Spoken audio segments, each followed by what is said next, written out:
waaqa jiraata isiniif haa baay'atu.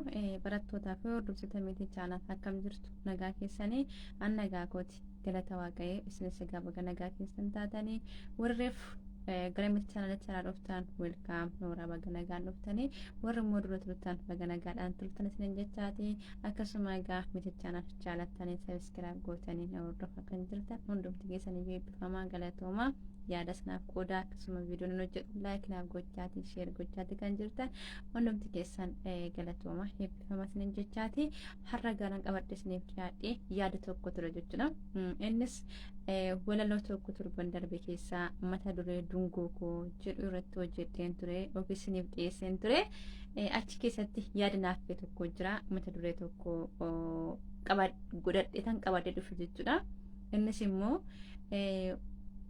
akka biyyoo cirrachaa hunduu wal ilaaleetu didichaa hanqaaquudha malee miti barati dinnicha jedha akkasumas immoo gasiqee kanaaf asiin jedheem caaltuu obsee koo barkeellee jala jechuudha kanaaf dubbiin yaadni naaf ka'e dinnichaa fi hanqaaquutti akkamitti nu fakkisiisedha jechuudha haa ta'u gorochi keessatti yaani bakki itti fudhee hanqaaquu fi dinnichi al tokko otoo affeellee jechuudha ጊዜ bilcheessine keessaa baasne dinnichi dura jabaataa ture erga bilchaate garuu lallaafaa ta'e hanqaaquun dura akka salphaatti cabu gaafa affeellee bilcheessine quncisne baasne jennutti jabaataa ta'e jechuudha kanaaf rakkinni kam haalli kam gaafa si mudatu isin jabaattu akka dinnichaa hin lallaaftanii dinnichi gaafa abidditti bobeessanii affeelanii hin lallaafa hanqaaquun immoo gaafa affeellu ittuu jabaataa ta'a jechuudha kanaaf rakkinni kamiyyuu isin jabeessa malee rakkinni isin hin jilbeeffachiisu rakkinaaf harka illaattan isin jechuu barbaadan jechuudha achi keessatti kanan isin ibsu barbaade jechuudha ergaan dabarfachuu barbaade akkas jechuudha kanaaf akkasitti naaf hubadhaa malee dinnichaa fi hanqaaquun ummatti isin fakkeessuu kiyya miti isin jechuun barbaadaa gaasiniif inni galadhee yaadan kana caalamu jechuudha haa ta'u garuu hundumatu hanqaaquudha miti hundumatu immoo dungoodhas miti jechuudha kani kaayoo isaanii dagatanis tokko tokko hin jiru achi keessatti ibseera foon xannakki tokko foon baay'ee balleessa jedheera egaa warri kaayoo isaanii dagatanii wantoota garaagaraadhaan miidiyaa kana gubbaatti mul'atanii baay'ee maqaa shamarran araba waan gaariidhaan hin ka'u jechuudha kanaaf nuti immoo yoo baay'annee wanta gaarii tokko ta'ee qabanne miidiyaa gubbaatti dhiyaanna ta'ee maqachi jijjiiramuu danda'a geeddaramuu danda'a jechuudha kanaafiyyuu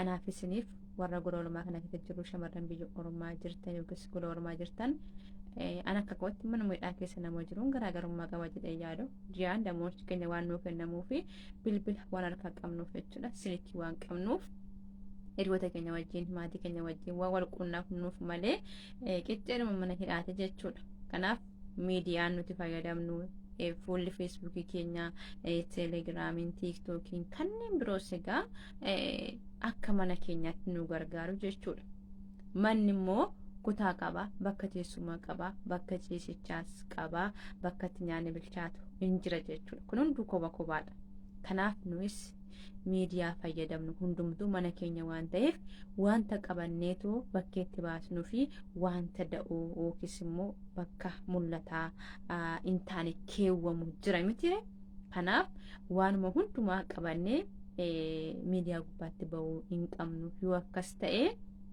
maqaan shamarran arabaadhaaf ilaalchi gadheen qabamee jiru kun ka'uu danda'a waan ta'eef kanaaf egaa hiriyoota keessa wajjin akka walitti dhuftanitti wanta waliin haasoftan wanta waliin mari'attan waliin mari'adhaa malee har'a akkas ture har'a akkana ta'e jettanii wanuma sasalphaa tokkoon fuula feesbuuk keessanii fuula tiiktookii fuula wanta garaagaraa gubbaatti maxxansuu hin qabdan waan nama barsiisa jettanii yaaddanii fi waan ergaa dabarsa jettanii yaaddan qofa malee waan xixiqqoo tokko barreessuun waan tokko gochuun nurra hin jiru jechuudha kanaafiyyuu akkuma kana manni keenya waan ta'eef kutaa kutaa qabaachuu qaba wanti bakkeetti ba'u wanti immoo bakkeetti hin baane immoo da'oo kaawwamuu qaba jechuudha malee har'a akkas ta'e har'a baay'ee nama gaddisiisa guyyaan irraa jennee yoo barreessine maalirraa baradhani fakkeenyaaf har'a baay'ina gaddisiise jedhee otoon barreesse ofii kootiifanii maalirraa barattu otoon immoo sababa na gaddisiiseef waan akkanaa ture har'a kanaaf na gaddisiise jedhee yoon barreesse sababa na gaddisiise sana namni waa irraa baratee borummoo sanan itti gadde kanatti akka hin gaddinneef ta'uu danda'a nama tokko barsiisuu danda'a jenne akkasitti yoo yaanne illee sababa isaa wajji yoo keenye nama barsiisuu danda'a jenne yoo yaanne gaariidha. Har'a baay'ee guyyaan irra nama gammachiisa kan biraa moo jenne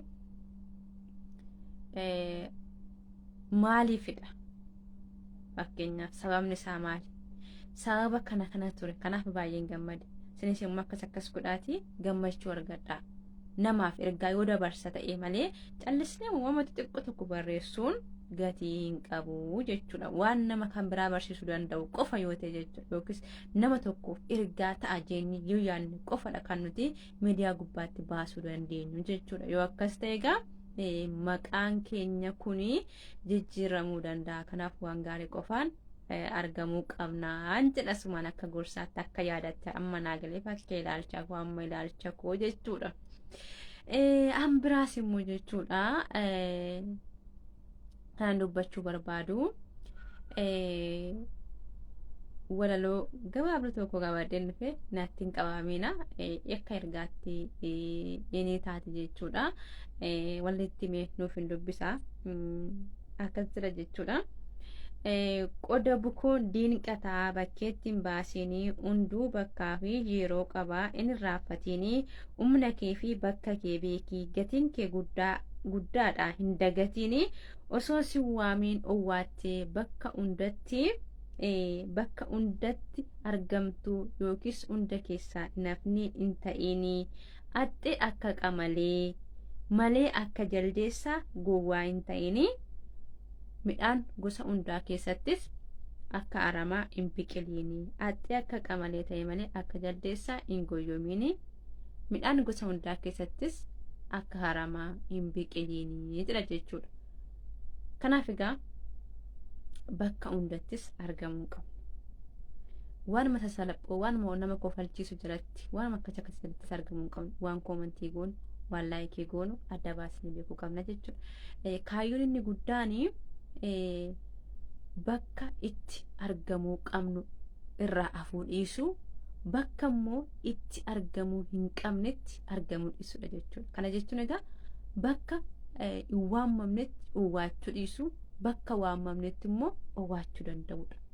Kanaaf malee bakkuma hundatti hundumaa keessaa akka qabaachuu hin qabnu jechuudha. Maaliif fakkeenyaaf barumsa immoo baranne keessatti hundi keenya barsiisaan afaan Oromoo barsiisu fi barsiisaan herrega barsiisu tokko miti jechuudha.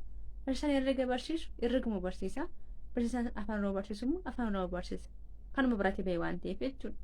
Garuu nuti immoo hunduma keessa jira jechuudha. Hunduma keessa jiraachuun keenya immoo kaayyoo keenya nu gachisiisa jechuudha. Kanaaf kaayyoo tokko qabaanne kaayyoo tokko jiraachuu hojjechuu qabna malee waanuma hunduma koomantiis ta'e laayikiis ta'e waanuma hunda keessatti argamuu hin qabnu jechuudha. Maali nuti aramaadhaare gatiin keenya guddaadha. Kanaaf gatii keessan guddaa kana salphisinaa. Isin abbaa barbaadan caaltu barra.